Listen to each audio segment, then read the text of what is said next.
Bonjour à tous, c'est avec plaisir qu'on se retrouve aujourd'hui pour une nouvelle vidéo pour vous parler de mes essentiels sur ce mois de mars. Mes essentiels, ce sont les activités principales que je vais faire, que ce soit au jardin, au poulailler et puis au potager. Du nettoyage du poulailler avec l'utilisation de la cendre, du nettoyage des parterres, des premiers semis, des premières plantations dans le potager, c'est ce que je vous propose. Partager et échanger. Écoutez, c'est parti! Au poulailler sur ce mois de mars, l'essentiel va se résumer à continuer à veiller à ce que le poulailler soit toujours propre et sain pour les poules. Alors en février, je m'étais surtout attelé à nettoyer, on va dire, les structures du poulailler. J'avais changé les bouteilles d'eau qui servent d'abreuvoir, j'avais également veillé à bien nettoyer également au niveau de leur alimentation et du bloc d'alimentation qui se trouve juste derrière moi. Et bien écoutez, je vais continuer un petit peu de la même manière sur ce mois de mars. On va démarrer également sur l'entretien donc du poulailler et du nettoyage du poulailler qui est ô combien important pour le bien-être des poules. Pour mes poules, après une pause, le cycle de ponte a repris. Il va donc falloir également, c'est bien veiller à ce que le poulailler soit toujours bien propre et toujours bien nettoyer et retirer la paille qui va être humide. On a eu une période pluvieuse depuis au moins 15 jours et donc retirer bien la paille humide qui peut être source éventuellement de maladies et de parasites pour les poules, et puis retirer également toutes les fientes qui sont au sol. Dans ce cadre, eh bien, je vais utiliser la cendre de ma cheminée, cendre qui est toujours importante à être bien tamisée, retirer tous les excès de charbon de bois ou des agraves qui peuvent le composer. Cette cendre, je vais l'étaler en fait à la fois avant de mettre mon paillis et puis également au sol de mon poulailler. Cette cendre va en fait va permettre à la fois d'étouffer éventuellement et de limiter les parasites qui peuvent se retrouver soit dans la terre qui compose mon poulailler, soit au sol, et éviter un développement de ces parasites. Mais ça va également permettre éventuellement de limiter des odeurs qui est liée aux fientes tout simplement et à la décomposition de la paille dans le poulailler. Ce nettoyage, c'est vraiment un élément essentiel dans le poulailler. Il faut toujours donc veiller à ce que les poules soient dans un environnement le plus sain possible, qu'elles puissent profiter pleinement, on va dire, d'un poulailler propre, net, sans parasites. C'est une période vraiment très importante. Mars, c'est une période qui peut être également assez froide, mais également pluvieuse. Et donc, c'est le démarrage en fait d'un développement parasitaire sur les poules.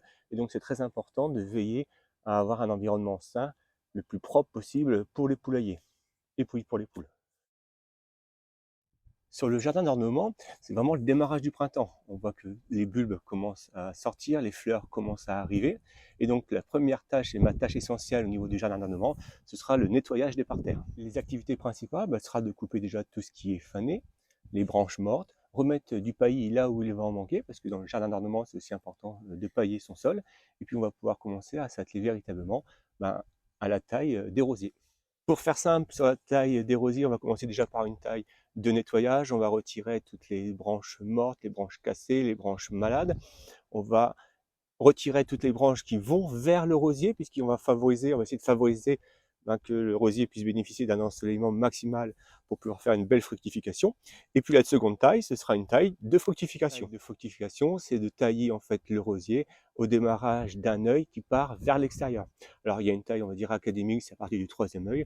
Pour ma part, moi je fais au plus simple, c'est-à-dire qu'en fait, comme ça ce rosier là, dès que je vois en fait, vous voyez, un œil qui part vers l'extérieur, je couperai simplement juste au-dessus, à quelques centimètres au-dessus, pour favoriser le bon développement du rosier et que j'ai derrière des belles roses durant la saison. Alors la taille des rosiers peut être différente en fonction des différents types de rosiers que vous avez dans votre jardin, des rosiers buissons, des rosiers remontants, non remontants ou des rosiers on va dire ce que j'appelle moi paysagers comme j'ai juste derrière moi. Et donc derrière moi la taille va simplement consister au tailler un petit peu comme une haie. Je vais simplement couper à hauteur mes rosiers et puis je vais dégager également les pieds des rosiers pour qu'ils puissent se développer convenablement.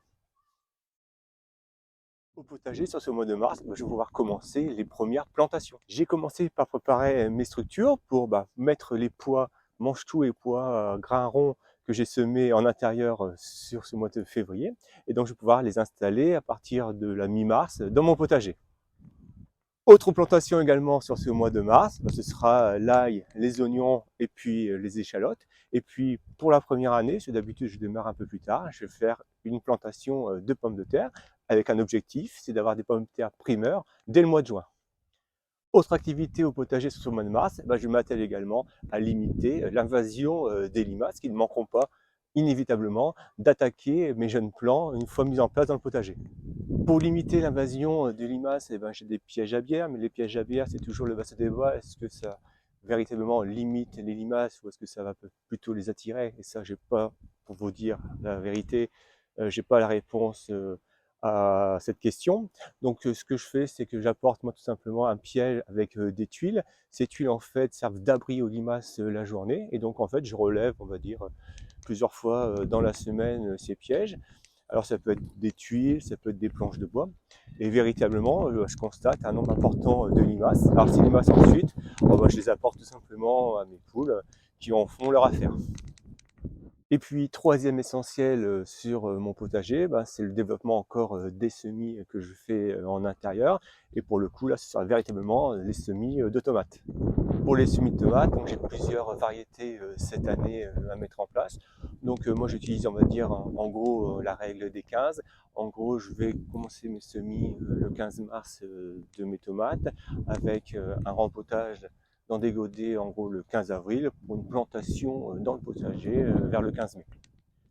Et puis bien évidemment sur le mois de mars c'est vraiment un mois à semis, donc il y a bien évidemment d'autres variétés, d'autres légumes que je vais semer, que ce soit de la salade, ce sera des épinards, ce sera des betteraves, toute une vaste variété. Et là on va commencer véritablement à rentrer en force dans les semis pour des plantations dès le mois de mai dans le jardin et dans le potager. Autre travail également au potager sur ce mois de mars pour ma part, avec les fraisiers, ça va être de continuer à nettoyer les fraisiers, à bien pailler et à apporter, on va dire, un compost et des nutriments nécessaires à leur bon développement. C'est tout à fait la période sur le mois de mars pour pouvoir le faire.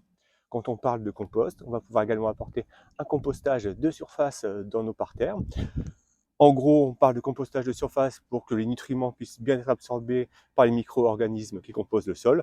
On parle en gros de 6 semaines à 8 semaines avant plantation pour favoriser le bon développement de nos plants dans notre potager.